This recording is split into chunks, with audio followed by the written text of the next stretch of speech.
The subject line of the email read, "Our paths forward." It was from Marcus. It arrived at 3:17 a.m. My name is Leo Vance, 32 years old, and until that email, I was the sole creator and lead architect of Ethelgard Online. The email was 3 sentences long. It informed me that, due to my increasingly erratic behavior, my access had been revoked for my own well-being. My shares were being bought out for a token sum, and a press release was already drafted announcing my departure due to personal health challenges. I read it twice, closed my laptop. I didn't feel anger. I didn't feel sadness. I felt the cold, quiet hum of a server coming online in a forgotten corner of my mind. The server they didn't know about. 3 years ago, I was just a coder with a revolutionary idea for a truly persistent, player-driven online world. I met Marcus and Julia at a tech conference. He was the charismatic business guy. She was the marketing prodigy.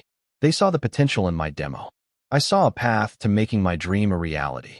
"You're the genius, Leo," Marcus would always say, clapping me on the shoulder. "You build the world, we'll sell it." And so I built. For 3 years, I lived on coffee and code. 18-hour days were normal. I wrote the core engine from scratch, designed the AI, the physics, the entire digital ecosystem. Ethelgard was my child. They handled the funding rounds, the PR, the hiring. They became the public faces of the company. I was fine with that. I preferred the shadows, the clean logic of my work. But I wasn't naive. I'd heard stories.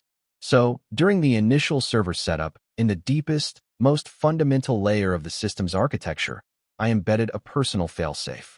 It wasn't a virus or a vulnerability. It was a single, dormant line of code, an encrypted command that granted me ultimate, untraceable root access to every single byte of data on the network. A God mode backdoor. It was meant for catastrophic emergencies, a last resort to save the world I'd built. I never imagined the catastrophe would be the people I trusted. The shift began 6 months ago, after we closed a $100 million funding round. Suddenly, my technical decisions were being streamlined by marketing.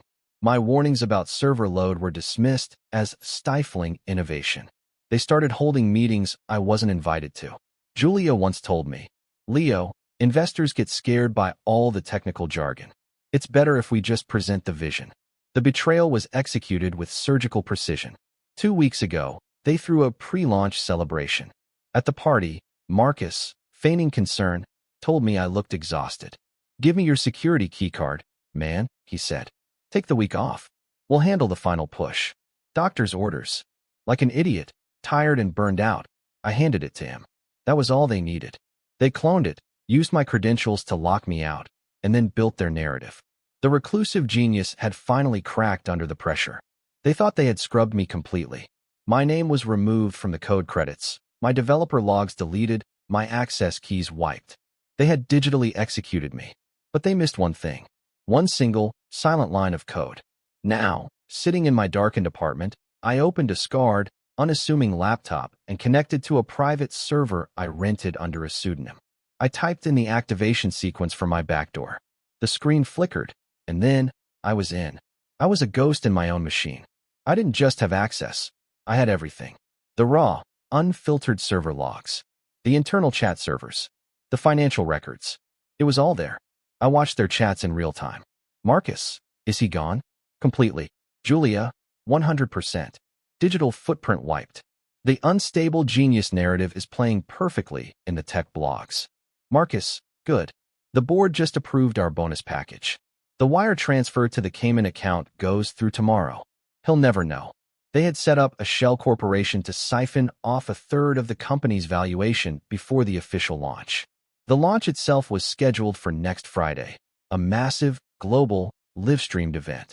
They would be on a stage, in front of millions, taking credit for my world, while my life's work funded their escape.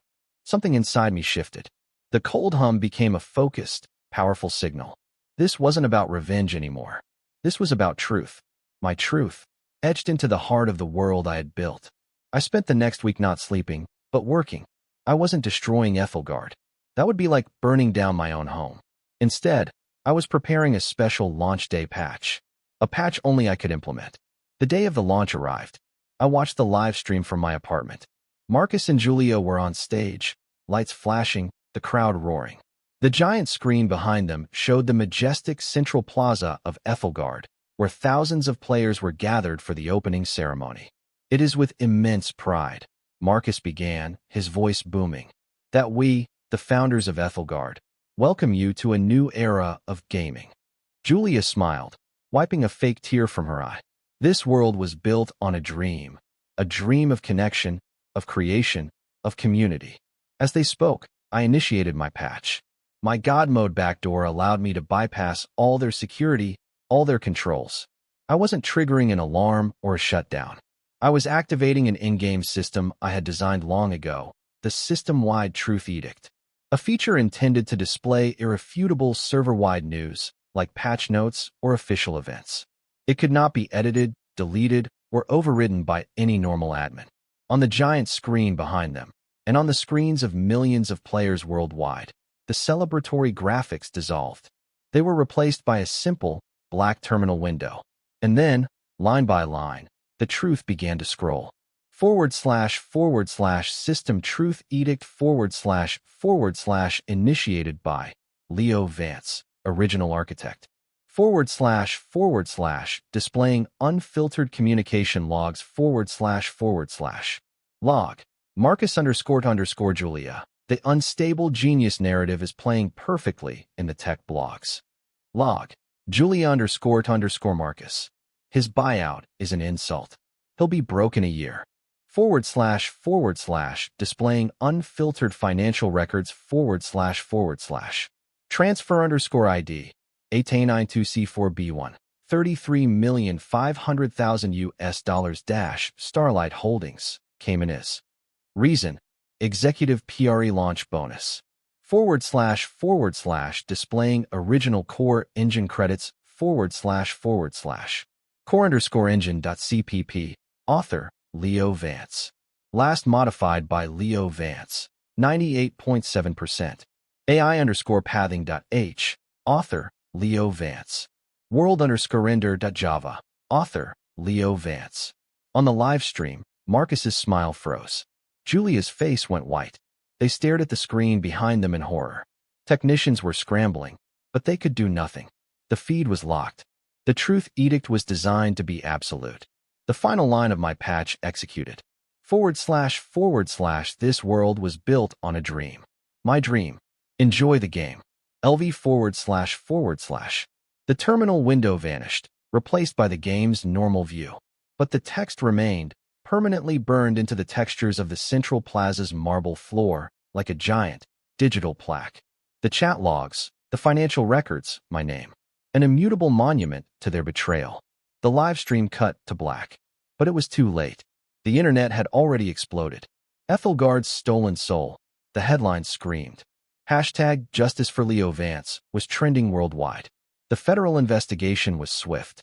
Faced with undeniable, publicly broadcast evidence of wire fraud and conspiracy, Marcus and Julia had no defense.